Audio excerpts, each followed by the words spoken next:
I'd like to get on with a little bit of background about Linda. Some of you know her, some of you don't know her. She actually is a co-founder of an organization called Southern California Liberty Coalition. That is how Election Integrity Project actually got its very, very beginning start. And it was a citizens activist group in Southern California, and that happened in December of 2010. Then she co-founded the Election Integrity Project Incorporated, called EIP, and then since January of 2011, she's been able to garner about 7,000 volunteers across the state of California to help her gather data. And all that data that has been gathered, and some of you may have been a part of that data gathering in various ways, like poll watchers, election registration office observations, all different ways. And you may have wondered, what happened to all that data? Especially if you sat down and wrote a report about what you saw, and you saw some maybe pretty horrendous things. Well, she stuck to it, along with her co-founder and these other volunteers gathering this data, and moved along. And in 2015, the California Advisory Committee to the United States Commission on Civil Rights held a public hearing to review EIP's reports, civil grand jury reports, and national reports regarding how California is doing compared to the rest of the nation. And by the end of the election year 2016, the Election Integrity Project's documentation revealed a pattern of actions that can result in the transformation of a state by using the electoral process to manipulate elections. And what she's going to talk about today is kind of a culmination of all of that into a big win. And you'll hear a lot about that. But that's not the end. That is not, and it's not the culmination. It is a big beginning. And that's why it's really, really important that we all know about it, and that we all know what the next step is that we can take in helping her in this project and in this process. And also in March of 2017, Linda and Ruth Weiss, who was the co-founder, actually founded a new organization, just a little bit of a name change actually, Election Integrity Project California Incorporated, to continue all this work. And on July 21st, 2017, EIP California was officially recognized as a 501c3 California public benefit nonprofit corporation. So that means you can give money to them and it's tax deductible, at least so far. So without any further ado, I would like to introduce to you Linda Payne, who has worked tirelessly and really, really deserves our support and our help from now on in this project, because she has done a lot of hard work already. Linda Payne. Thank you.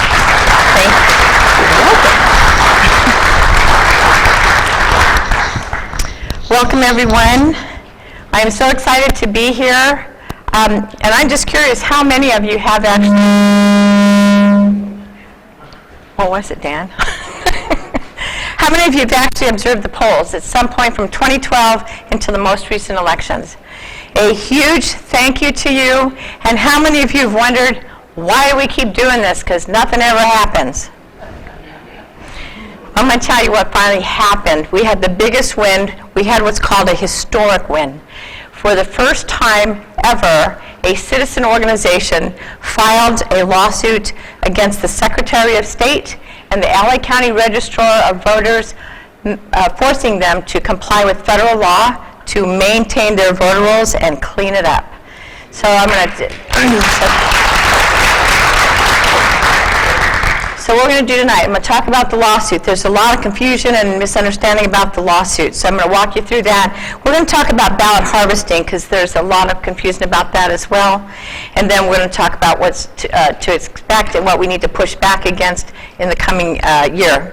Our press release that we put out, the title is Finally, California Agrees to Begin Cleanup of Voter Rolls, LA County to remove 1.5 million inactive registrants. You would think the media would be all over this. Have anybody seen the media at all? So that's why I'm here, and thank you for being here. We're going to ask you to take this message out throughout your county, beyond your county, and let citizens know that there's a change in the direction because we can now trust the voter rolls to be reflecting exactly who's registered. So let's start with talking about the lawsuit. EIPCa mentioned is the nonprofit Election Integrity Project California. We retained Judicial Watch in 2017 because in 2016 we had observed the polls throughout the state, and for the first time we truly began to see criminal behavior. We contacted the registrar where we were seeing that criminal behavior, and nothing was done about it. So we decided it was time to put the information out. We contacted J. Christian Adams, a federal election law attorney who we retained in 2011 when we first started doing the work, and he in fact is one who trained us on how to gather the documentation and to understand federal and state election laws. We decided to contact him because nothing was done when we reported the information here in California. So Christian said, well, it's time to go ahead and start to put your information out in a press release, and so we did. The first release we put out, we laid out that California has 3 to 4 million more people on the voter rolls than are eligible to vote. We indicated every county in the state and what the percentage is for each county of registered voters above and beyond those eligible to vote. So with that, we received a call from Judicial Watch. They wanted to know if it was real. Judicial Watch has known for a long time that California needed to have legal action taken in order to mandate them to clean it up, but they didn't have the evidence. So we talked to them for a couple of different meetings at length so they could learn about what we do. And with that, they asked if we would be the main plaintiff in a lawsuit against the Secretary of State and Padilla and the LA County Registrar, which we were pleased to do. We believe this is the first step, not in the working of gathering the documentation, but in finally being able to do something with it. For the longest time, we have thought, why are we doing this? Because our job is to observe, document, create credible evidence for attorneys, so attorneys can take the evidence forward. We're not law enforcement, and we're not a law firm. So once we gather that documentation, all we can do is wait for someone who's in a position of power and authority to actually take that evidence and do something with it.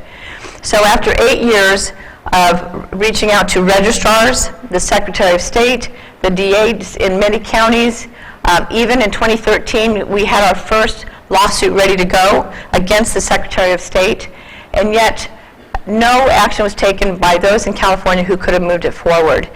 We didn't have the funds to actually pay attorneys in 2013. Those who did have the money were not interested.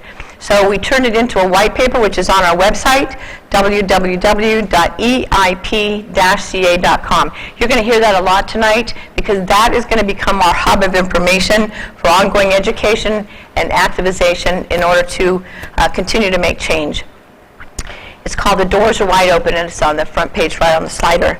Anyway, after we put the press release out, after we talked to Judicial Watch, after we became the main plaintiffs, then we were told we couldn't talk about it.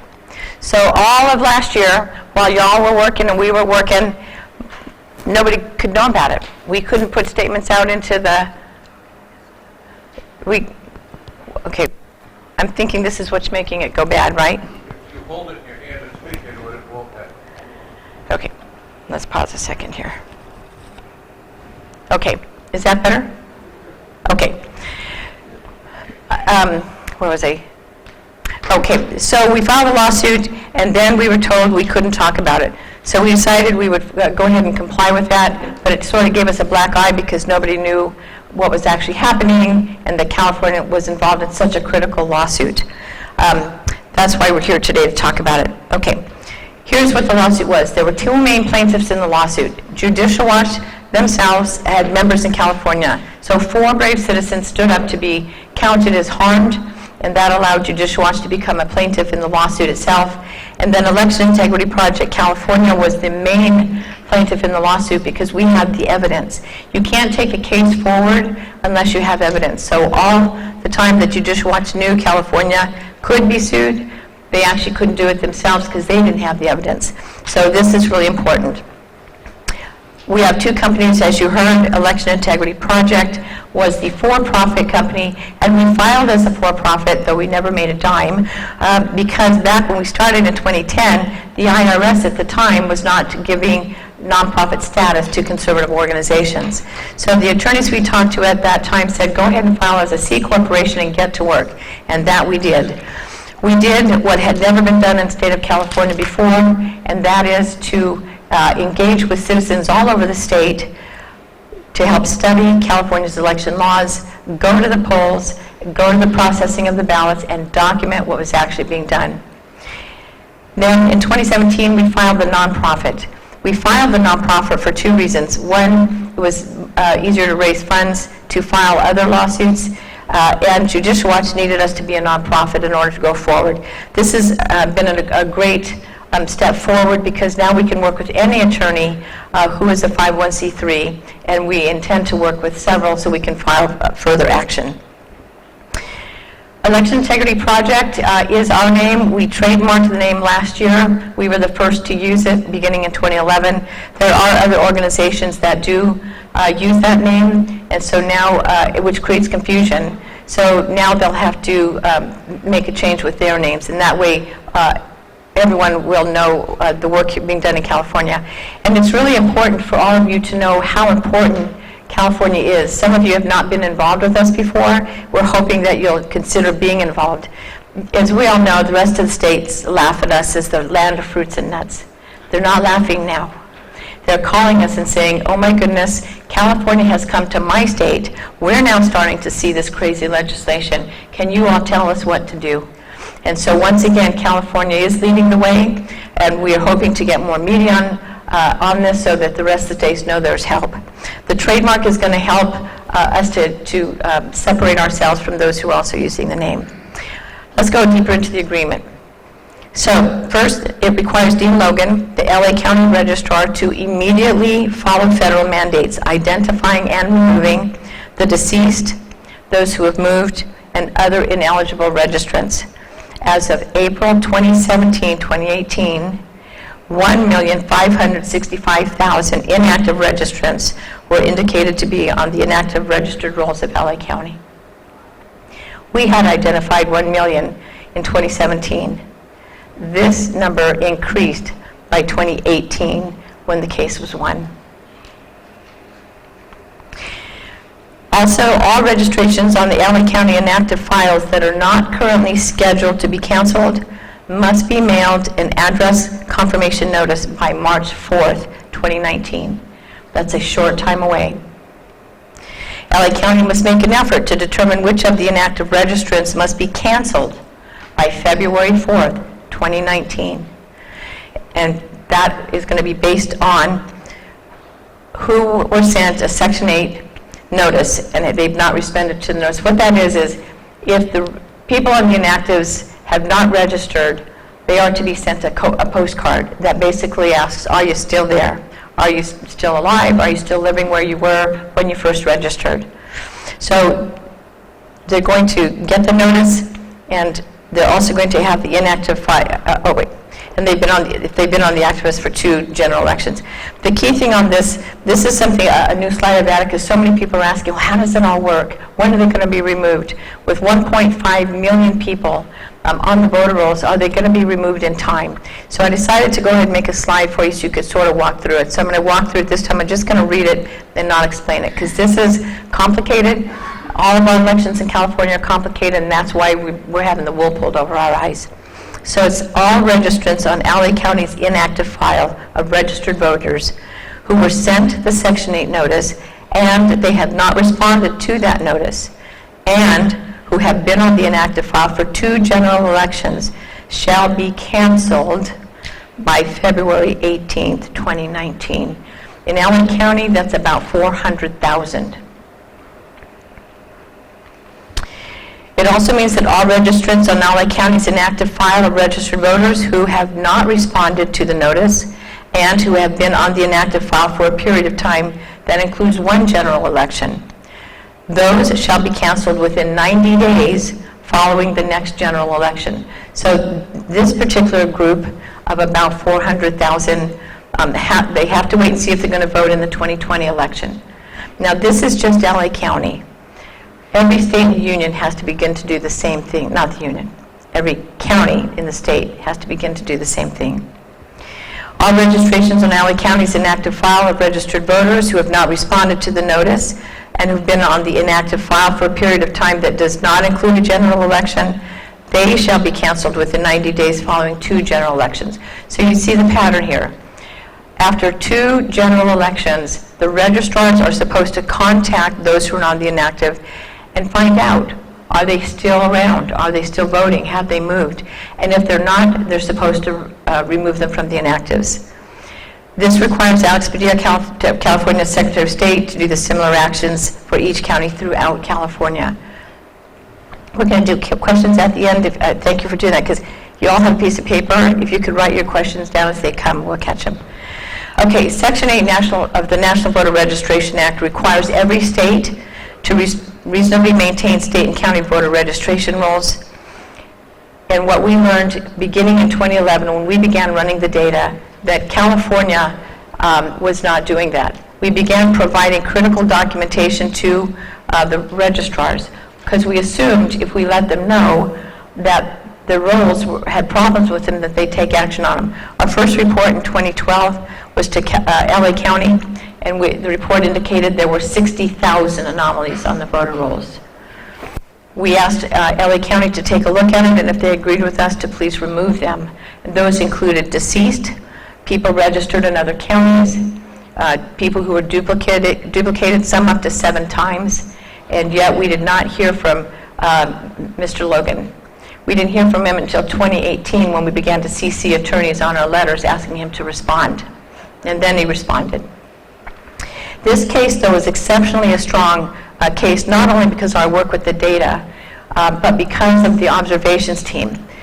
During the early part of this lawsuit, we were told by one of our attorneys that there were 4 organizations who wanted to add into this lawsuit. They wanted to be co-defendants with Mr. Padilla and Mr. Logan.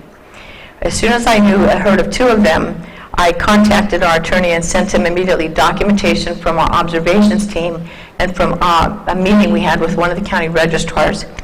What we do when we notice that there are duplicates on the voter rolls is we then can request the hard copy voter registration application, and we can compare them. So if you've got what appears to be a duplicate, they're not always exactly matched. We asked for a meeting for this county, so I had with me a pro bono attorney, one of my analysts, and then we met with the county registrar, the fraud department for the county registrar, the fraud department for the county, and 2 investigators from the DA's department. We laid out before them 25 of the 20 duplicated registrations, and we showed them how this is being done. And I'll tell you how it's being done. The voter is not identically matched. So you'll have John R. Doe on one, you'll have John Robert Doe on the other. The birth date might be slightly adjusted. Instead of 12/2, whatever the year is, the other one might be 12/12 and whatever the year is. The interesting thing on these duplicates is the person who actually duplicated someone's voter registrations 2 times actually signed their own name to the application. So one would think, what a knucklehead. But then we noticed on the applications too was the stamp of the company that hired them. So we laid this out to the DAs and we said, can you begin investigation? Because not only were these duplicated, but they were turned into the registrar on the same day. In my opinion, it looks like someone knew exactly what they were doing. The DA said no, they could not. They could not because they couldn't prove intent. And they couldn't prove intent because at the time that those ballots were being duplicated, they had to prove what was in the heart and mind of the person doing the duplication. And they couldn't prove that because the person doing the duplication signed their name and they stamped the company that they worked for. So you've got 2 conflicting stories. When asked, the person who did the duplication would say, I was doing what my boss said to do. I didn't know I was committing fraud. I wasn't intending to commit fraud. Then you go to the company and they say, of course we wouldn't tell them to commit fraud. He's mistaken or she's mistaken. So you see the conflict. That's happening all over the state. And where it's happening, 2 of those organizations I spoke to you about were the companies stamped on those duplicated affidavits. So when I provided that to our attorneys, they provided it to the judge. When the judge looked at that, he ruled, no, they cannot join the case. That was huge, because these organizations would have taken their attorneys and their funding, and they would have buried Judicial Watch. We would have probably been, in this case still, going through mountains of documentation. So because of the observations team documenting throughout the state these organizations and their methods of registering voters, many of whom were ineligible in the first place, it prevented them from impacting the case. Here's how this works. The U.S. Department of Justice gave California a pass on following the NVRA voter rolls maintenance list back in 1998. They gave them a pass because during the Clinton administration, they decided that the Secretary of State of California couldn't create a statewide database and get it done in time. So there was a memorandum of agreement that California would eventually get it done, but California didn't get it done. In fact, the results of that memorandum is that California has not been held accountable to maintain their voter rolls for 20 years. So when that happens, you have 3 to 4 million extra inactives on the statewide voter rolls and 1.5 million in LA County. And this is why this is so critical. When you have that high number of inactive people on the voter rolls, you have the ability to manipulate those names. Mr. Padilla and Mr. Logan are required to make regular reports of corrective actions and results to Judicial Watch. Judicial Watch will be providing those reports to us. And then progress and compliance are subject to enforcement by the judge who ruled on the case. Now let me just clarify. This wasn't a case that went to the court and where the judge ruled you're guilty, you must. This was a settlement agreement. And this was a settlement agreement because it came to a point where the attorneys for Secretary of State Padilla and LA County Registrar realized they couldn't win. They couldn't overcome the evidence. The massive amount of data work that we had done, the way we do the data work in the observations team. And then the final linchpin is the Supreme Court ruled on the Ohio case, the Husted case, ensuring that the wording of the NVRA federal law used the word must when it came to the registrars having to remove the data, the inactives. California had been following a version of that was passed down during the Clinton administration, saying if they miss 2 elections and they don't respond, you may remove them. But California chose not to. With this ruling, now it reads you must remove them, and now we have action. This federal judge was so appalled at what he saw, not only in the work of the data, but in the work of these 4 organizations, that he kept the courts open. So what does this mean? EIPCa is now going to be validating that research. Even now we're purchasing the current data. We will look at that research and we will be able to tell, are they in fact removing those who must be removed? And if we see that they're not, we don't have to file another lawsuit. Because he left the courts open, we go right to the courts with the report and we show them that they're not complying. And then the judge does whatever the judge does, which I'm assuming will not be a good thing for them. Let me tell you about inactives. Inactive registrants who may not be legitimate are still eligible to vote by virtue of being on the voter rolls. And what this means is all those millions of ineligible, inactive registrants can simply be activated by having a vote by mail cast in that name. So you take the name, you send a vote by mail ballot to a post office box where someone harvests it and turns it in. So right now we're in the process of checking into this. We bought the data in March, just before the primaries. Then we bought the data in October, just before the general election, and now we're buying the data now. When we run the data, we actually see vote history. We can tell how long someone's been on the voter rolls. And I'm telling you, some have been on for 20, 30 years, never removed. So we can now tell, was someone on the inactive list in the primaries for 20 years and all of a sudden activated to be able to vote in the primaries, because we had huge problems in the primaries. We can also tell if they weren't removed in time for the primaries, were they all of a sudden activated before November? And that's what we're looking at because of the ballot harvesting.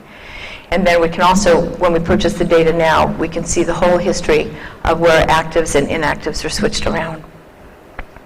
The settlement requires LA County to recontact these inactives, and again, that's that postcard I was telling you about.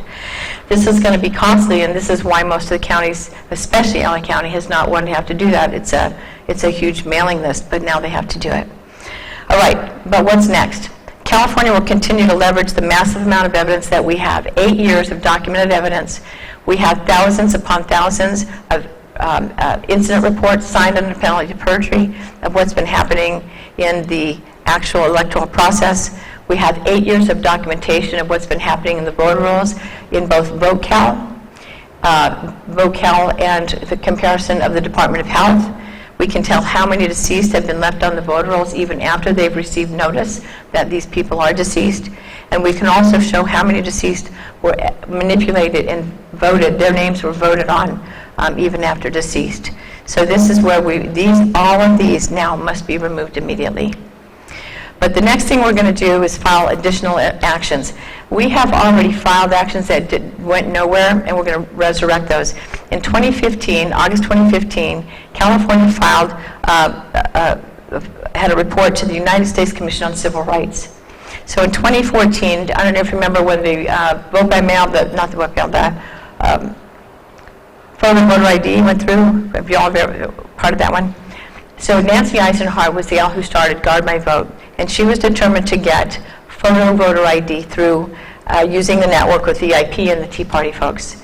They fell short of the documentation, but during that time she was invited to join the California committee to the United States Commission on Civil Rights. She had been volunteering with us since 2012. She knew how bad it was, and so when she became a commissioner, she said she'd like to look into the elections in California, and they said that was fine. So they paired her with a Democrat. So you have a Democrat and a Republican, that's how they do it, and they look into it. Every state in the union has a committee signed up with the United States Commission on Civil Rights, so that when citizens believe that their civil rights are being violated, they have someone they can go to. After about 9-10 months of looking at all of our documentation and additional information, they determined that there was enough evidence to question whether California's citizens' civil rights were being violated. The right to have a fair and honest election, the right to choose those who will govern. And so they contacted the U.S. Commission on Civil Rights in D.C. and asked for an open public hearing. They brought in the commissioner to the Western regional states, and we held that hearing on August 28, 2015. We brought mountains of evidence from counties all over the state. We brought incredible evidence from Nevada County. In 2014, there was a civil grand jury. Some of you might have been part of that one.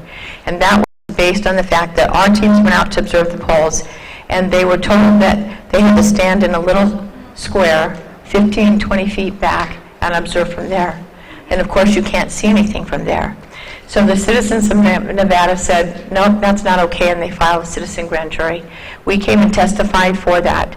And in that testimony, I was able to say to them, observation means standing close enough to see what's happening. Simply seeing there's activity happening down the road there doesn't mean you're observing. In fact, that now is the standard for the Voters' Bill of Rights on the current Secretary of State, that in order to observe, you must stand close enough to see. Well, the long and the short of it is the documentation was so damning to the Secretary of State and to Dean Logan, and the evidence was so clear that California citizens' rights were being violated. And let me just say, it was Democrat, Republican, Independent, young, old, you name it, were in that hearing. 82 came to testify. So about 2 months into it, the report was being done. Dr. Monarch was so impressed with the work of California citizens that in his report he indicated that every state in the union should have an election integrity project kind of organization. So when it was ready to be finalized, Nancy tried to reach Dr. Monarch to finalize the report, and she found he had been fired. The report had been heavily redacted and then buried. And so she contacted us to help put together some kind of report to file with the Department of Justice. So we are still asking for that report to be unburied, and this is part of what we're going to do. We are now going to begin to work with a new public interest law firm in California whose focus is on election integrity project and voter roll issues, and we're going to press to get that out of the corners of the Department of Justice. We're also going to file several civil rights lawsuits as well, because from 2015 till now it has gotten worse. What we're really going to do, and I'm so glad you're here to see this presentation, we need to do an audit. So the bottom line is we always get reports from citizens across the state as to what's happening. And what we began hearing in the primaries is that people's registrations were being changed without their knowledge or permission. We began hearing that in 2015, but every year it got worse and worse and worse. So by 2018, there were thousands, maybe potentially hundreds of thousands of citizens who did not receive a vote by mail. And some of them were ones who had been changed. So we know that voters went to the polls to vote, expecting to vote in person, and were told they had been changed to vote by mail without their knowledge or permission. Some actually were told, though, that their vote by mail had in fact been processed. So our question is, how could a vote by mail ballot be processed if the voter didn't even get it? We have long-time vote by mail voters who didn't receive their vote by mail ballots, and the same thing happened with them. They went to the polls to vote, anticipating a provisional ballot, and didn't, and were told that it had been received and processed. So our concern, again, when we talk about ballot harvesting, is where did all those millions, I shouldn't say millions, thousands of ballots go, and were they harvested? What we're going to do is work with this new public interest law firm, and in every county where we have citizens willing to help, we're going to audit the county for the vote by mail ballot envelopes. We're going to match them against the provisional ballot envelopes, and we're also going to look at the check-in rosters, because what we saw in the primaries gave us a clue as to what may be happening. I don't know if you all know this, but if you vote with a provisional ballot, they have, before that ballot can be counted, they have to first check to see if your name has a corresponding vote by mail ballot cast or an in-person ballot cast. And if it does, that provisional ballot is going to be tossed out because you can't vote twice. So our concern is all those people who didn't get a vote by mail ballot, was there a corresponding vote by mail ballot next to the provisional ballot they had to cast? LA County had a 400% increase in provisional ballots. And not only LA County, but so far every county where we've gotten reports had an increase in the use of provisional ballots. In fact, 2016, California cast 60% of all provisional ballots nationwide. So California has a regular growing use of provisional ballots. And our question is why? When we do the audit, we're also going to be looking at what's called the remade ballots. So our observers who went to the registrar's offices to observe the processing of the ballots noted that in some counties there were machines that were not functioning properly, and they were bending and crushing the ballots. Now, the first running of the ballots in the processing system, they're going to do a match of signatures. And so they're going to run it through a machine. If that machine is not working properly and it crushes or bends the ballot, that ballot has to be remade. So what happens when a ballot is being remade is two people take the ballot over to wherever they're doing the remakes. They're going to take the ballot out of the envelope. One person is going to read the ballot. The person next to them is then going to mark a brand new clean ballot. The big question is, was the intention of the voter transferred to the clean ballot? Now, those ballots have to be stapled and kept together.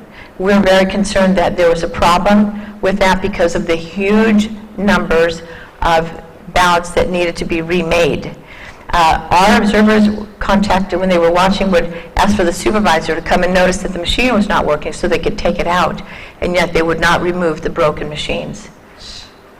So we're going to, in every county, we're going to note how many provisional ballots had to be tossed out because there was a corresponding vote by ballot next to it, or there was a corresponding in-person ballot. I just spoke in Solano County last night, and there was a person there who said that they voted with a provisional ballot, but when they went to their county website to check and see how they voted, the record said they voted in person. They did not vote in person. They said, well, what happened to my vote? I voted with a provisional ballot. The reality is it was tossed out because someone checked in and impersonated that voter and voted in person. That is what I'm telling you now happens all the time. It's been happening since 2012. We've been documenting this since 2012 and providing this information to registrars, to the Secretary of State, to the DAs, to attorneys, to the parties. Nothing has been done about it because they keep saying what's a few here and there. But it's not what's a few here and there if it's your vote. So we need to find out in 2018, both the primary and the November election, were those legitimate races? And if they were not, we want to file action to request that those races be rerun. So why this is so important is because we now have 5 other states that are so angry at California for what's happened, they're now talking about a class action lawsuit because when the races that happen here for Congress are seated, if they seat someone who didn't legitimately win, then it impacts Congress for the other states. We're going to be working with a brand new public interest law firm. We finally decided that the attorneys that we have reached out to for 8 years who have done nothing with the documented evidence, that we will not give them one more piece of evidence. So after the elections, one of our board members said, you know what, we need a new public interest law firm that we can work with where we have the confidence that when we bring this evidence to them, they'll take action. And we began having that conversation with California Tea Party Caucus and others within a week after the elections.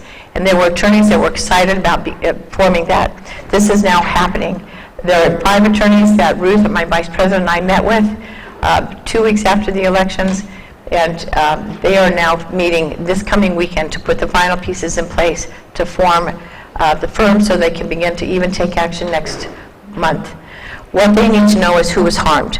So as I was explaining on the lawsuit that we just won, in order for them to take action, they have to have someone who was harmed. So we're looking at, were you a candidate who could not win your race because of the ballot harvesting or there was something you think was not quite right?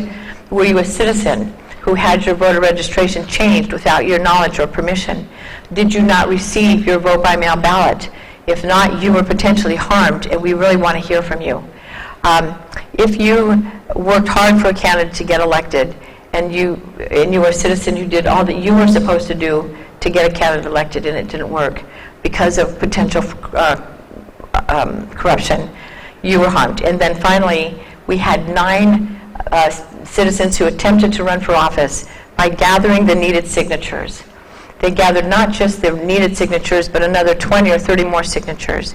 And yet, when they took them to the registrar's office, they were told that the signatures were not valid. So 3 of those 9 sent us the names of the people who they submitted. We ran them in the data, and we found that they actually were not in the data.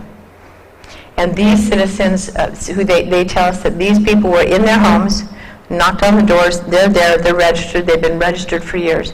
How is it they didn't show up in the data? So something went on there, and we're concerned that there was a manipulation by the actual office. And we're not sure what that is, but we're going to look into that as well. But what I'm telling you now is the bottom line. How in the world can we trust the outcome of California's elections after we've documented 8 years of this? But this is good news, because now we can file legal action immediately. One of the first things we're going to file is against the DMV. So the DMV does not give their data to anyone. Nobody can get it. When the law was passed, they included that it was protected and not even Mr. Padilla can see it. So that's the first thing that has to happen. And we're not the only ones suing to look at it. Several attorneys now and firms are looking. They want to see that data. What we will do is we'll run it against the data that we're just now purchasing, and we'll be able to identify every non-citizen that's on the voter rolls. The second suit that we're going to be looking at is to repeal the ballot harvesting. I want to tell you what the ballot harvesting is all about. The law for ballot harvesting is actually the one that defines what you do if you're a vote-by-mail voter and you can't make it to the polls or to take your ballot in. So those of you involved know that if you're a vote-by-mail voter and you can't get there, you can sign your envelope, but you can designate someone to take it. But there are guidelines. It has to be someone in your household or a family member. And that's because that establishes what's called chain of custody. That tells the registrar, you signed the ballot, so you, the voter, have made the decision or indicate that this is your ballot, but that you've made a decision to have someone take it. You designate who. So you pick who that person is. They must sign the ballot, and you must indicate what the relationship is. Just before the November elections, our legislative body decided to change that. They took all of that verbiage that constitutes chain of custody. They took it out and replaced it with one word, anyone. So anyone can pick up anyone's ballot and deliver it. And that's what happened in 2018. And the sad thing is, I'm hearing everywhere I speak that nobody was told ahead of time that that had been done. So nobody was prepared. So we're concerned with that ability to have anyone pick it up, that people were coerced and intimidated. In fact, some of that we know they were. In one of our counties, one of our volunteers followed a gentleman who was going door to door and knocking on the doors. And he would knock on the door and say, I'm here to pick up your ballot. And people were shocked, what do you mean you're here to pick up my ballot? A lot of people said, you're not taking my ballot anywhere. But others who were not so comfortable saying no, simply handed them over. And they didn't want to, but they felt like they had to. There was another one who said, well, I'm not really finished working on it. And he said, don't worry, I'll help you. And there was one who said, when told, well, I lost my ballot, I don't know where it is. They said, well, don't worry about it, I've got one, it's already filled out, all you have to do is sign it. There was so much of that. There were, in the bigger counties down south, they were bringing people to the polls, and we have documentation of one location where there were 10 to 20 people all morning long coming in, and they were handed what appeared to be a vote-by-mail ballot. It could have been a sample ballot. Our observer wasn't close enough. But again, our concern about the missing vote-by-mail ballots, that's why we're going to look into it. So here were people who were handed a ballot. The gentleman doing the work told them who to vote for, how to fill it out, and then they would take their ballots to the person waiting at the door, who would then walk them in and sign them in. Now, our observers are trained that when they see the laws are not followed, their first step is to go to the inspector and say, the procedure I'm observing is not consistent with my understanding of the law, because we're not attorneys, so we have it written down in a manual. We show them the law written in our manual, and then the inspector is to look at the law and then follow that law. If the inspector doesn't follow the law, our observer steps outside and calls our headquarters. We then call the registrar and say, you've got a problem at this polling location, and this is what's happening. So even as we followed those procedures, they didn't care. They let this person bring everyone in one by one, check them in, and walk them to the polls, and then help them vote. This level of documentation, when I tell you the amount of documentation we have, that's the level of documentation we have. This is not just hearsay. It's not anecdotal. This is documented evidence signed on our incident reports. Our incident reports include a declarative statement that says, I declare under penalty of perjury that what I'm writing here is true and accurate. And we have thousands and thousands of incident reports ready for these attorneys to go after civil rights, to go after constitutional issues. We believe that what's happening in California is now an issue of the Constitution. We believe right now that we were formed to be a constitutional republic. And that the cornerstone of a constitutional republic is that citizens have the right to choose who will govern. They have the right to remove those who are corrupt. When we lose that right, we no longer have a constitutional republic. We have an oligarchy. And what's happening now with this kind of manipulation of our electoral process, we have lost the ability to choose. That's why we believe that that would require an Article 4, Section 4 lawsuit. Article 4, Section 4 of the Constitution states, the federal government is to ensure that every state has a constitutional republic form of government. We're going to file that. Now, I've talked to all of our federal law firms, and I've asked them about that. And what they've said is 2 states before have already filed, and the Supreme Court has ruled against them. So, and they said the Supreme Court doesn't like to rule against itself. So I said, well, what's happened in California is unprecedented, and so we need to go ahead and file that. I did learn that the last 2 states that filed, one was in the 1800s, one was in the early 1900s. I have a feeling that the Supreme Court is going to be happy to hear what's going on now, but we have to file. The nice thing is that the attorneys that we're now working with are ready to move forward with us and take a look at that. We're also going to file civil rights violations, again, on behalf of the citizens of California, regardless of party affiliation. This manipulation is preventing all citizens from being confident that your vote counts and that the outcome of elections can be trusted. So we have a lot of work to do, and we're working as quickly as we can to get it done immediately. What else is going on now is within the first week after the elections, we began communicating, as we normally do, with 5 other states who also have election integrity organizations. Not only were they shocked about what was happening in California, they were shocked about what was happening in their own state. And many of them said, oh my goodness, California has come to my state. What we've been collaborating on and talking about for the last several years, since 2011, they were so relieved it wasn't in their state. But this year, 2018, it was in their state. And so they're now talking about 5 of them filing a class action lawsuit against the state of California. What we're also talking about doing is working together now to ask for a town hall with the president. We believe he really needs to know what's going on here.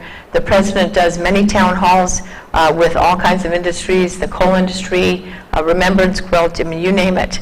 We'd like to have an election integrity town hall so that we can know for sure that he's being made aware of what's happening in California and now the other states.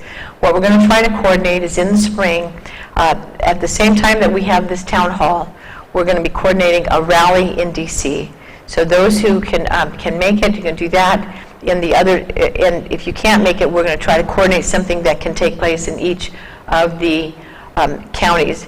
The problem is that we who believe in the constitutional principles of this country, we are often invisible. We're in our homes, we're having coffee, we're frustrated, we're angry, but we're not visible. We make some phone calls, we send some emails, and we're not visible there either, because if they don't want to receive the phone calls, they shut it off. And we were told this by a legislator.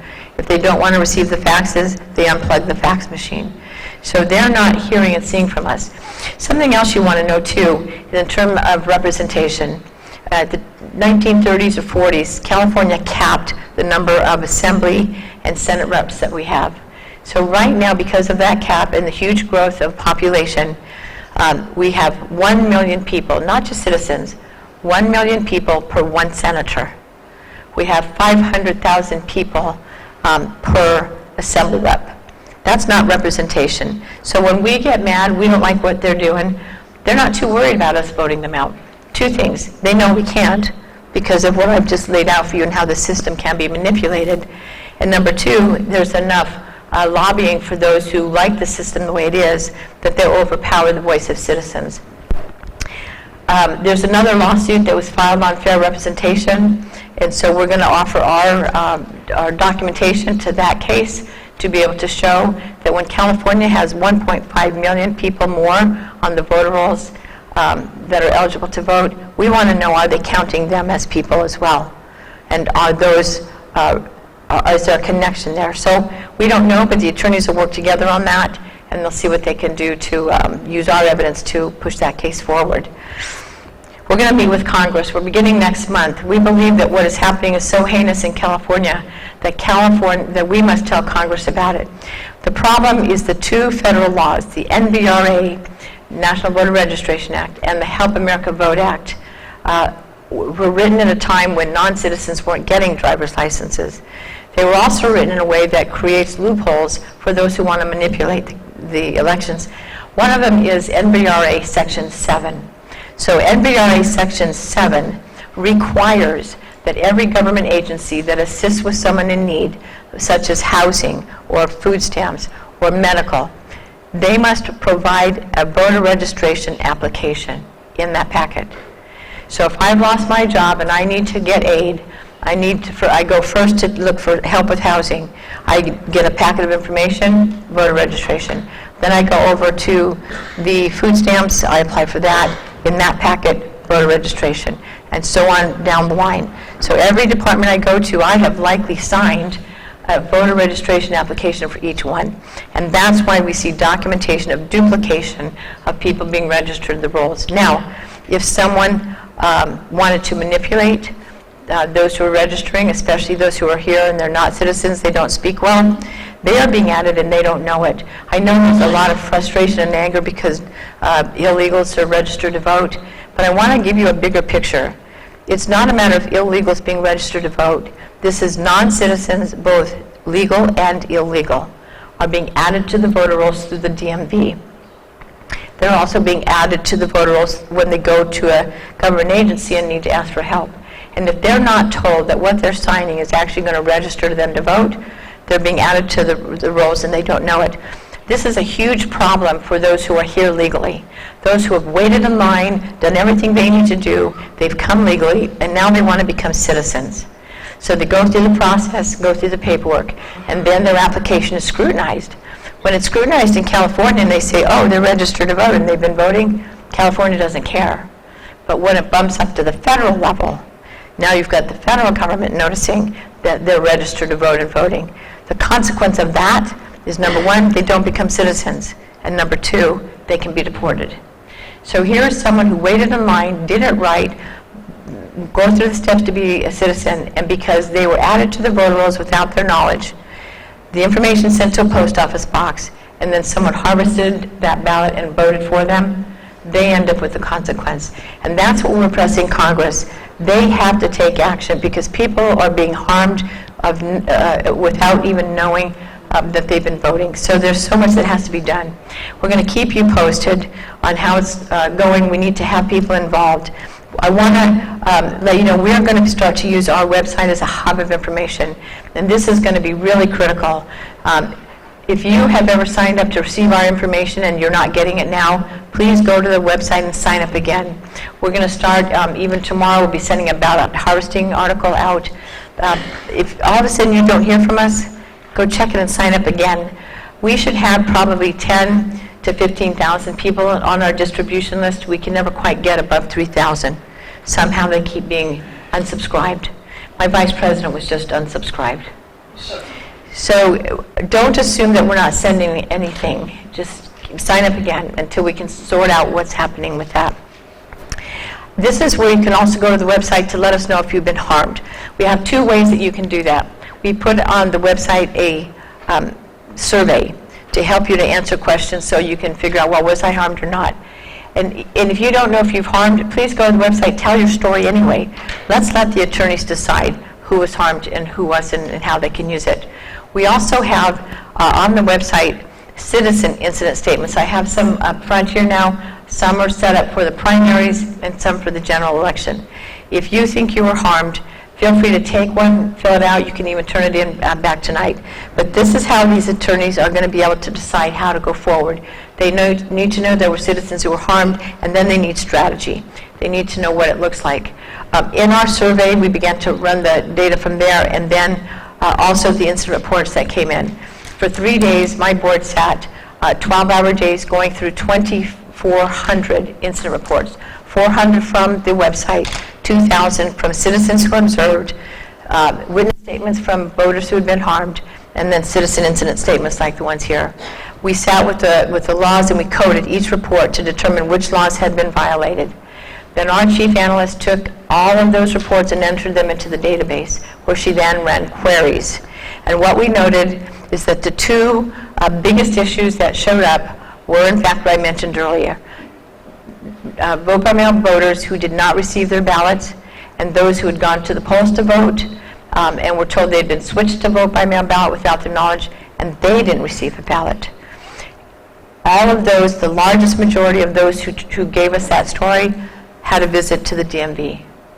So we believe that the biggest culprit here is not necessarily that there's someone manipulating everything that's going on, but we have a broken system. We know that the DMV is not working properly. It's even been in the press. But we have to go after this, and it's going to take the courts to do it.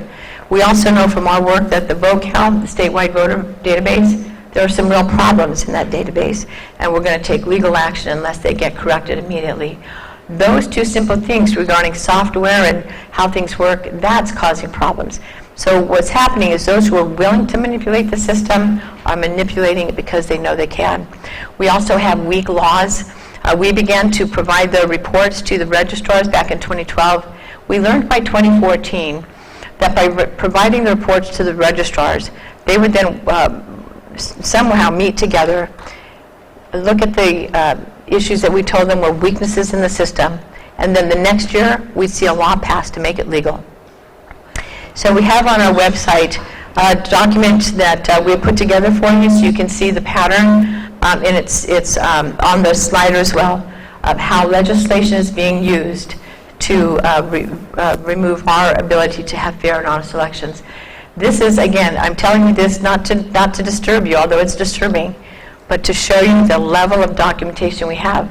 Judicial Watch, Landmark Legal Foundation, and J. Christian Adams all say this is the best organization in the country for documentation of what's happening and documentation that proves that we are not having fair and honest elections.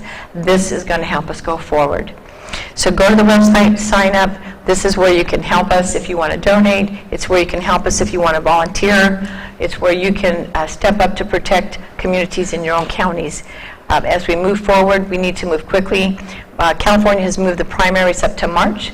So now we have, 14 months before the next primary. So we've got to get as much done as we can as early as possible. This is what our website looks like. We have two websites. If you type in electionintegrityproject.com, you'll get the for-profit website. You want to go to the nonprofit website, EIPCa.com. This is where we put the press releases and all the rest of the stuff that I was telling you about. Okay, ballot harvesting we talked about a little bit earlier. The only thing I'm going to say about ballot harvesting is there's a lot of wrestling with what do we do. The Democrats did it, so maybe we should do it. I'm not going to tell you what to do, but I am going to tell you we're going after this immediately to repeal it, because it has changed the form of a constitutional government form of voting. This nation was founded on the private, personal vote, where you're not intimidated, not voting on tables, not voting with groups, but you go to the booth, you go into a booth that is just yours, and if you can vote your own conscience, and nobody needs to know how you voted. The change of that ballot harvesting law moved us into collectivism. And collectivism is not a constitutional republic form of government. It is a socialist form of government. We need to say no. We're slowly being lulled into allowing our constitutional republic to mold over into a European socialist form of government. Just because our counties are saying everyone should vote by mail, just because Mr. Padilla is saying everyone should vote by mail, doesn't mean that we should. 2 election commissions have already shown that the least protected ballot is the vote by mail ballot, the ballot in the envelope, because it has to be processed. Most people think, well, I vote by mail, I put it in the envelope, I mail it, the registrar gets it, they take it out of the envelope, and they run it through the vote count. Not true. It has to be processed. So you vote by mail, you put it in the envelope, you take it to the post office, and you hope it's going to get there, but there's some question about that only because most of the time the post office does a great job, but during elections and holidays they have to hire hundreds of temp workers to get the mail through. We know in San Joaquin County in 2014, 3 bags of vote-by-mail ballots were found tucked in a corner 3 months after the election. Okay, so that's the first step of processing if you put it in the mail. We're going to recommend during such a busy time, don't put it in the mail. You want to take it to your county registrar's office. Now let's say you turn it in there. Of course, I mentioned earlier, the first thing they need to do is check the signatures. The next thing they do is take it out, look for all kinds of smudges, and determine if it has to be remade. So by the time it's been processed, there are 60 days of processing. It's hard to know if it was counted or not.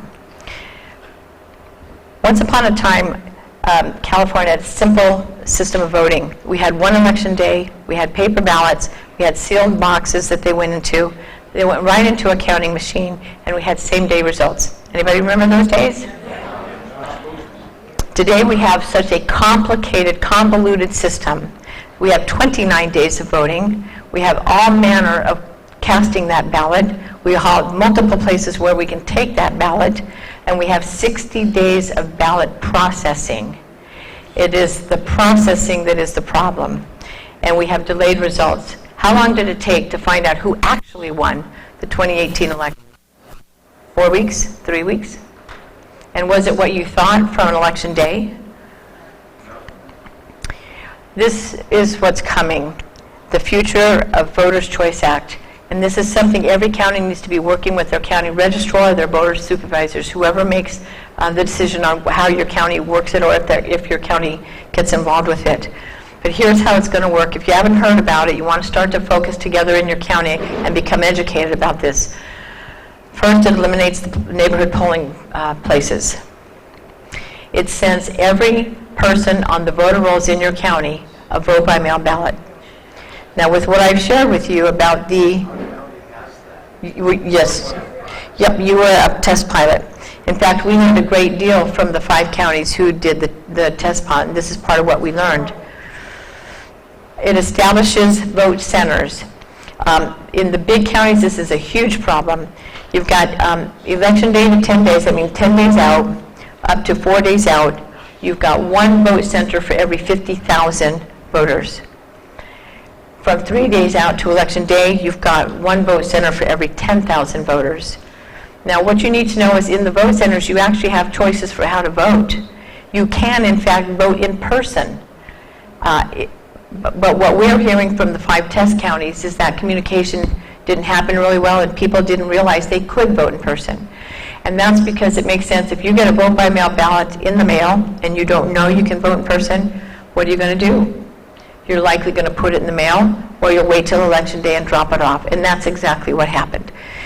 In the vote centers, you can register same day. Maybe you've moved and you didn't register in time. You can register same day, or you can drop off your vote-by-mail ballot.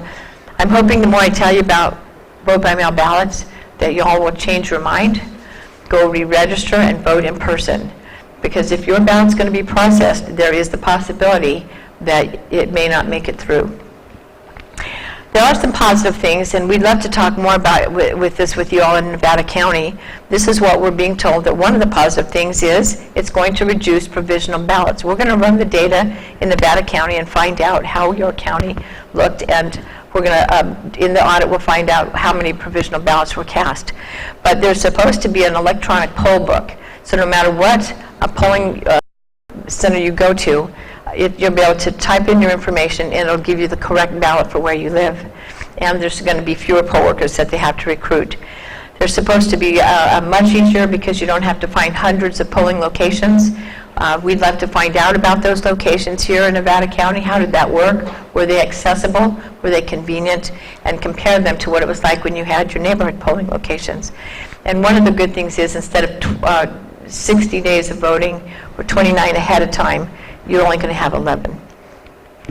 Voters are not proper. There are concerns is the voter rolls are not properly maintained, and the ballots without legitimate owners, since they're sending them out hither and yon. What happens to the ballots that don't actually have a person at the other end? Are they going to mailbox stores? Will they be harvested? The voter law causes us real concern about this new system, again, because people are being misregistered. And if everyone is receiving a vote-by-mail ballot, but you intended to be an in-person ballot, the confusion that that's going to create. And then, of course, those who aren't eligible to vote will get one. Disinterested voters are going to discard their ballots. And you may not have thought about this, but in California, we have very strict rules for recycling. So if you received a vote-by-mail ballot and you're not interested in voting, you toss it in the recycle bin, someone has to process them in the recycling centers. You think it's possible someone will pull those out and vote them? So that's what we're going to look into. How many citizens ended up having someone vote for them because they tossed the provisional ballot out, the vote-by-mail ballot out, and someone else ended up pulling it. And then we have disinterested and unscrupulous voters who may exchange ballot for money or reward. We saw that not only on a YouTube where someone was offering cash for his ballot, but we also have one county where last night where they were saying that they had picked up people who they took them to various polls, and at the end of the night they were counting their I voted stickers, and one gentleman had 19.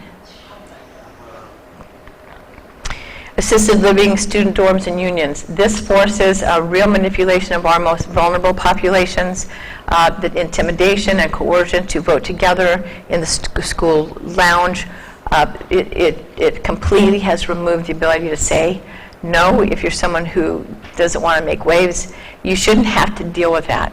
You shouldn't have to decide whether you're going to make your union rep happy or your teacher happy or whoever it is. We need to go back to the private vote. Our real concern, too, is community drop-off boxes are not necessarily required to be attended. We would love, again, to hear from Nevada County. How did that work? Were there problems by having these drop-off boxes unattended for up to 72 hours? And then, of course, the subject to manipulation and error during the verification and remarking of the process. Again, when you're sending vote-by-mail ballots to every single person on the voter rolls, everyone that comes in has to be processed. We have a 60-day time period. At the end of that 60 days, everything has to be done. So that means that everyone has to work faster because the number of vote-by-mail ballots is going to be higher. Provisionals is also going to be higher, and that's what we saw in 2018. If you can't get it processed well so that you're checking signatures, making sure they work, our observers who documented the ballot processing saw these poor workers having to work exceptionally fast just to get it done. And our concern is when you increase the speed, what about the accuracy? The overload of time and labor-intensive ballots may lead to more careless processing, and that, again, is not necessarily because they're not trying, but it becomes an impossible situation. Bottom line, if you're voting by mail, you have no assurance that your vote is counted as you cast it. You have no assurance that it was counted at all, and our concern is the dilution of canceling of legitimate ballots through illegitimate ballots. There was a recount that I was told about in another county where I was speaking, where they went in to do the recount, and when they were all done, the race was still very close, and one of the people doing the recount said, well, what about that box of ballots over there? And they were told, well, those are the ones that still have to be processed. There were some problems, and we need someone to contact the voters. And so they asked, well, are someone going to contact the voters? They said, we don't have the staffing. So all of those ballots that were sitting in that box were not going to be counted. And this team said, well, how about if we contact the voters? And so they were contacted. But what if that recount didn't happen? How many of those voters cast their ballots assuming that it was counted, not knowing they were actually sitting in a box and not counted? We're going to encourage everyone to go to your registrar's website and check, was your ballot counted? We're also going to ask you to go to your registrar's website or go in person and find out if your registration was changed. And if it was changed, update your voter registration. Ensure that it has your signature. The signatures that are being matched are the ones that you sign in that little 4-inch square in the DMV's office. Half the time it looks like a fourth grader signed it. So go and check it. You have 2019. Make sure that you're registered the way you want before the 2020 election, and let everyone else that you know that same thing. It is critical because of the vote count, because of the DMV, because of the multiple other issues I told you about. If at all possible, change to in-person voting. And we are going to be pressed to go all vote by mail, like Washington, Colorado, and Oregon. We are encouraging the citizens in the state of California to say no. We are still Americans. We still have a voice, but we're slowly rolling over and just doing what we're told. We are going to be pressed to vote in what 2 election commissioners have said is the least secure way to vote. It's the one that is most prone to being manipulated. And yet, Mr. Padilla, who wrote the Voters' Choice Act, is pushing for us to all vote by mail ballots. When it's time to talk about it, and I know Nevada County's already talked about it, I'm going to recommend now that you've got some documentation under your belt, go back and re-communicate with your registrar. Talk about the issues that you saw. See what you can do to fix it. If you all like the Voters' Choice Act and the way it works, then address the areas that are weak. Be involved, be vigilant, be proactive, and we're hoping that you might consider planning to be an observations volunteer in your county or volunteering in other ways with the Election Integrity Project, as we are now gearing up to take multiple lawsuits forward. We're gearing up to do an audit and a pre-audit work to figure out if there were any illegitimate votes cast in your county. Keep in mind, as Stalin said, it's enough that people know there was an election. But the people who cast the votes decide nothing. The people who count the votes decide everything. It is the processing of the ballots. And then you got to watch those scumbags counting the votes. This is Election Integrity Project, every lawfully cast vote accurately counted. We can only ensure that this is happening if we, the people, work together to make it happen. We can no longer assume that it is. We have to get involved, we have to oversee it, and it can't just be all of you in this room. Somehow we need to reach people in our counties at every age level, in every category, whether you're retired, or you're in school, or you're raising your families. We need to alert the citizens in our county of what's happening in our elections, and we need to become visible, and we need to be involved. That's how we're going to change it in California. On your tables, you have an extra little sheet that we put together. We normally have cards, volunteer cards for you, but we ran out of them before we got here. So if you don't mind using the back of a card, if you think you might like to help, fill out the front of the card with your contact information so that we can reach out to you. And let us know what you might be interested in. We are expanding our data team. We need more programmers, we need more analysts. We are going to need to run through millions of lines of data quickly. So if that's your passion, that's your training and your background, we'd love to hear from you if you're interested. We're looking at leadership in the counties. We need coordinators for our communities to help build teams.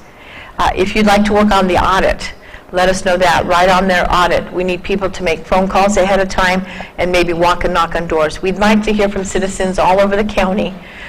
Number one, did anyone approach them and ask for the ballot? We'd like to see how expansive that was in this county. We'd also like to know if someone did, what was that voting experience? How did that work? We'd also like to find out, was anyone in your county, how many had their registration changed without their knowledge or permission? The data won't tell us if it was without their knowledge or permission, so we're going to have to make some phone calls and knock on doors. And the other, of course, is research. We are really going to go after legislation.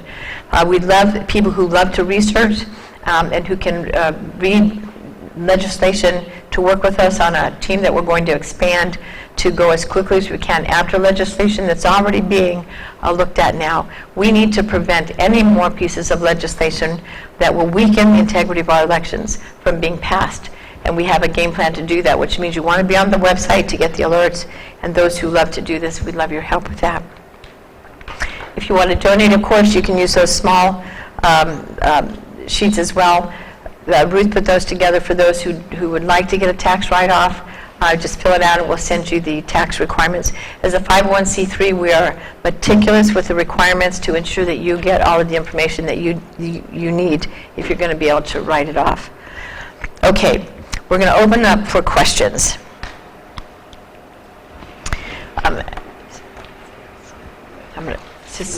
Someone's going to walk up to you on the questions. So you got a mic.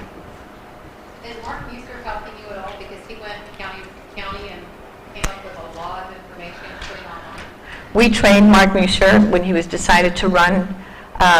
He's not involved in this effort. He did not feel, at least his statement on the Facebook said he didn't feel there was fraud because the law was passed, the ballot harvesting was passed. So I'm not sure we're on the same page. So he just said like a laundromat and they had Right. 25 registered voters. Yep. Isn't that evidence that you use? Absolutely. We have all of that and we can use that from his website. We'd love to talk with him about it, but he has not approached us to help at this point. Yeah. Okay. Bye-bye. I have about 10 questions, so maybe, Well, let's do this. I'm not going to ask all of them. Okay, and also when you ask your questions, I forgot to say, try to get right to the point. We have so many stories that we don't really need the stories, but we need the question. Okay. Okay, first let me say, let us bless you for doing this. It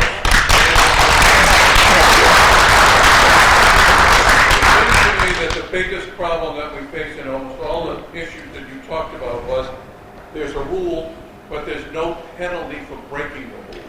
And so people feel free when they're out there to just keep breaking the rule. You make another rule, they keep breaking the rule. Because it doesn't make any difference. So can we get some teeth in some of this legislation? That's why we're having additional lawsuits. Winning this lawsuit was huge. Nobody anticipated, nobody was paying attention because it was a little citizen group. But it's the documentation that made the difference. We have incredible documentation. We're going to go forward. We think the courts are the ones that are going to give the penalties. We have no confidence of consequences for what's been happening because we haven't seen it in 8 years. But that's our goal, is to get consequences. Okay. Any other questions? Okay. Are you, We work for the polling things. Do you get any of the we fill out incident reports at the poll, you know, when we are a worker? Do you get copies of those incident reports? No, any incident reports that are turned into the county, those are for the county so they can problem solve. And I have to say, we have a lot of really good county registrars who really work hard to do a good job. Some of the problem in them being able to do what they'd like to do is the laws that have been passed in California. So it's our hope that as we work to restore integrity in the laws, that it will help our registrars to be able to do what they want to do, and that is to have a fair and honest election. They don't share those reports with you? No, because it's like 2 different companies. So they don't have an obligation to, but that's okay, because they need to do what they're doing. But if you're wanting to also send a report and write out one for Election Integrity Project, you can use a citizen incident statement and do the same thing, and report 2 ways. that's what I was going to tell you. Any other questions? Can I just shout out?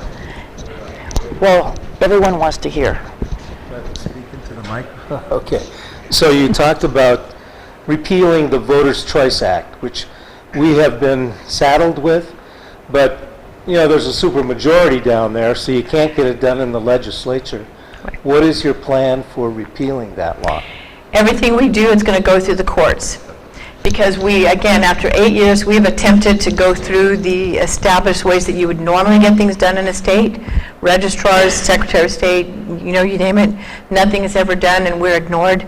So we think our only recourse is the courts.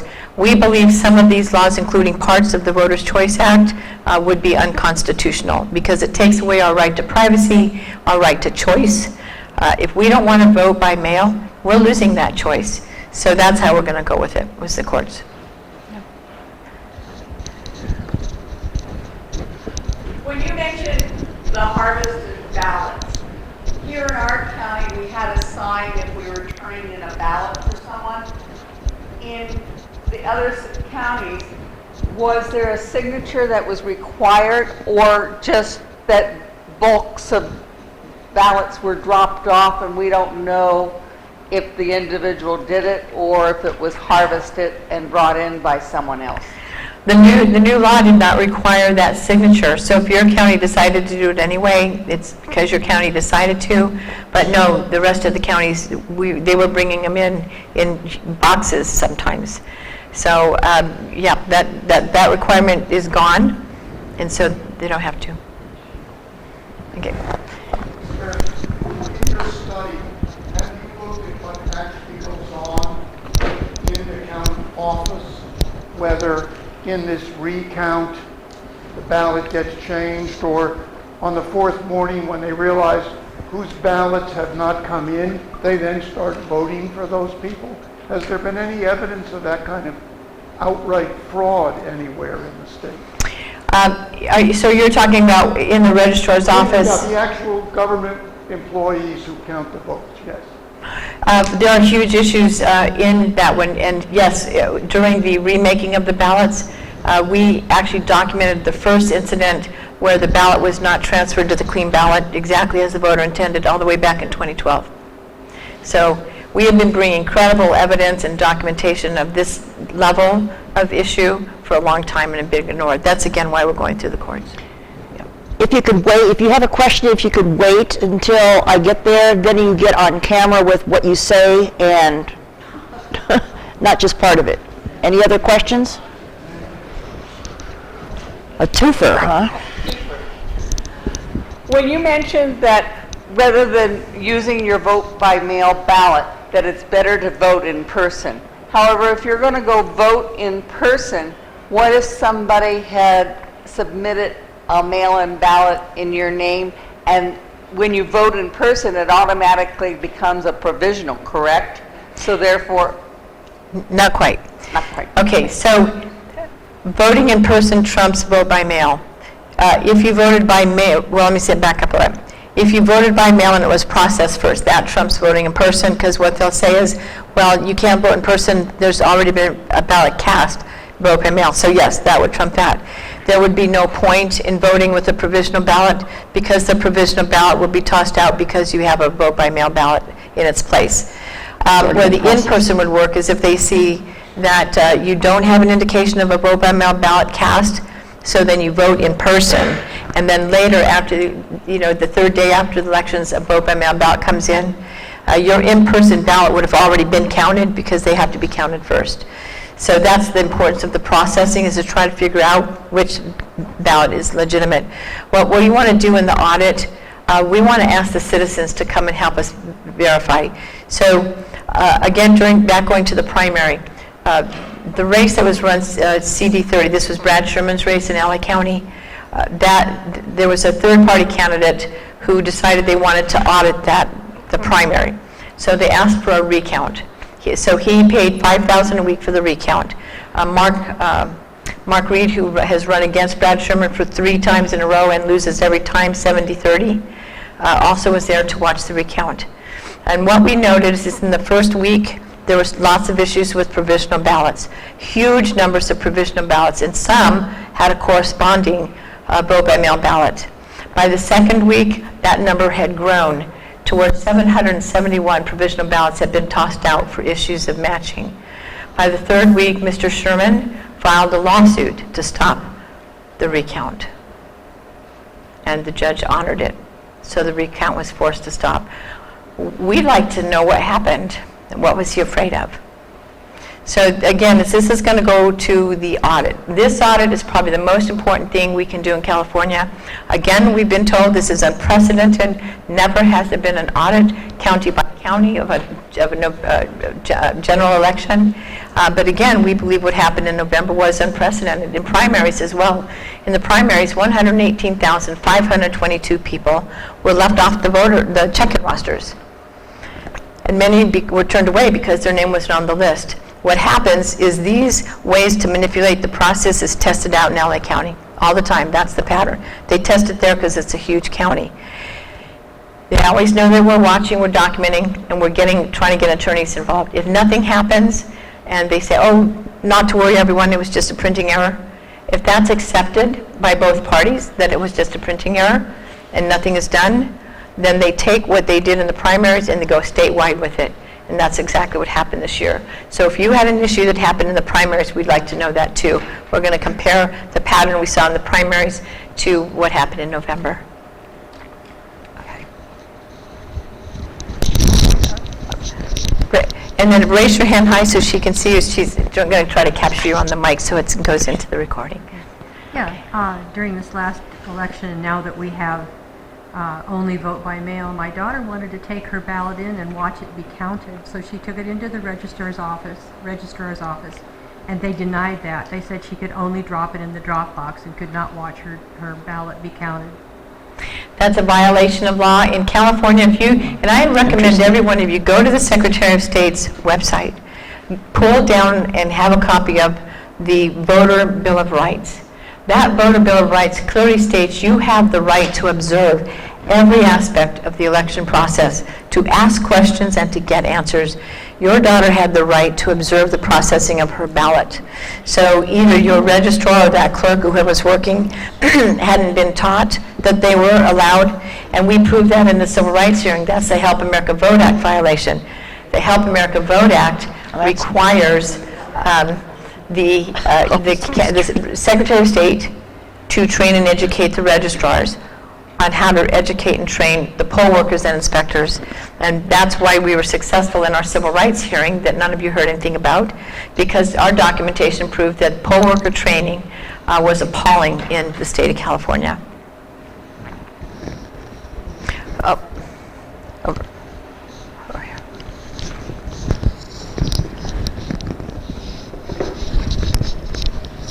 Yes. Nice and loud. Okay, during the 2016 election, ex-President Obama was campaigning, and I heard him over the TV say to all you illegals, you better vote for Hillary or you will be deported. Is this the 3 million popular vote that Hillary got? We couldn't verify that that's what the 3 million came from. What we can verify, though, is significant.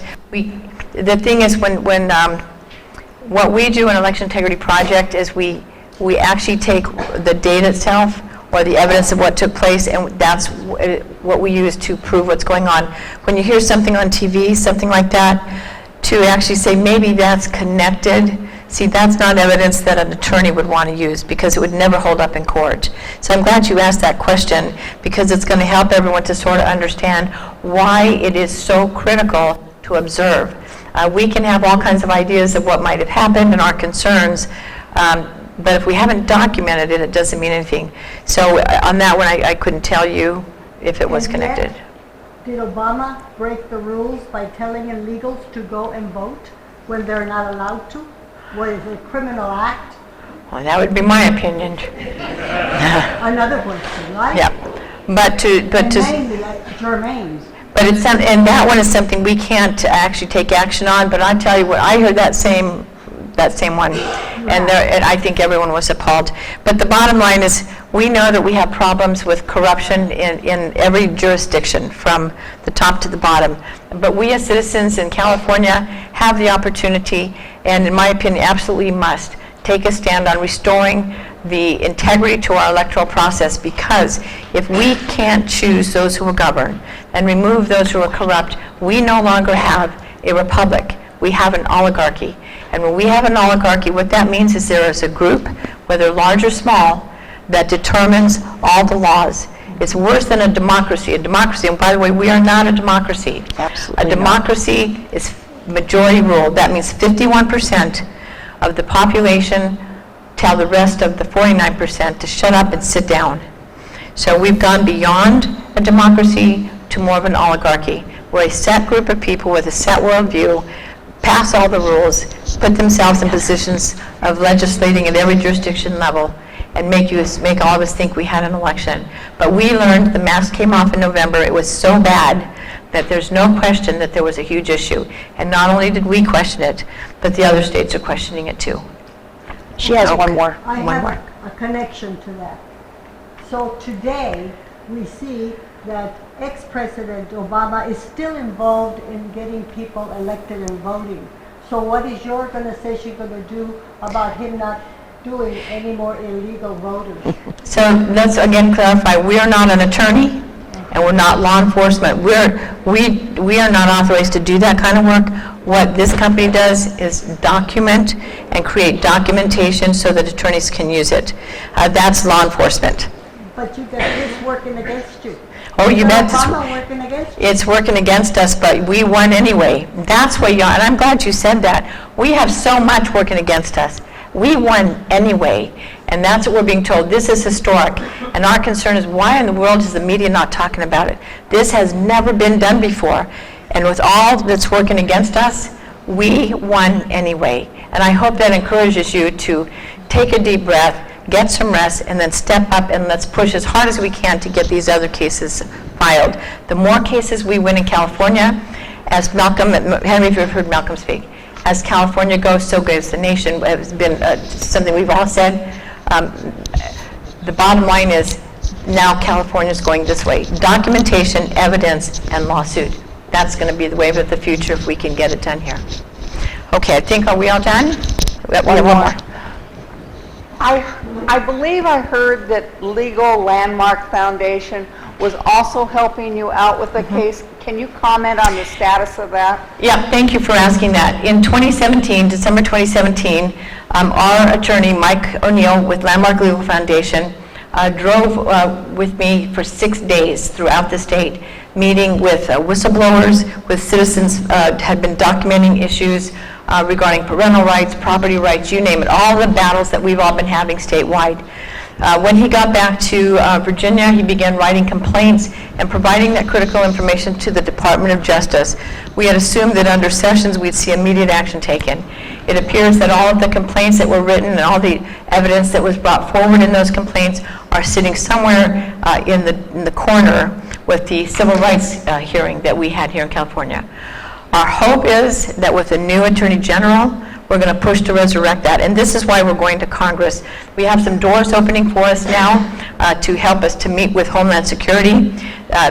President Trump's Election Commission was moved over to Homeland Security, which I think is where it belongs, because the issues in California's elections, I think, fall under Homeland Security in addition to elections. We're going to hope to meet with each of those departments.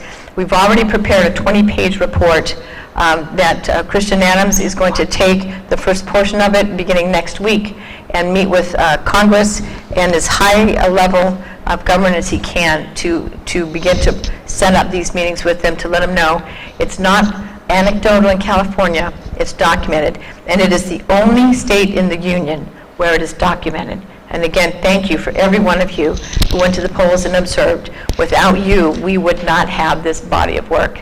And with this work, we can now go forward. So with that, we'll go ahead and close, and I'll still be available for questions afterwards, and thank you again for coming.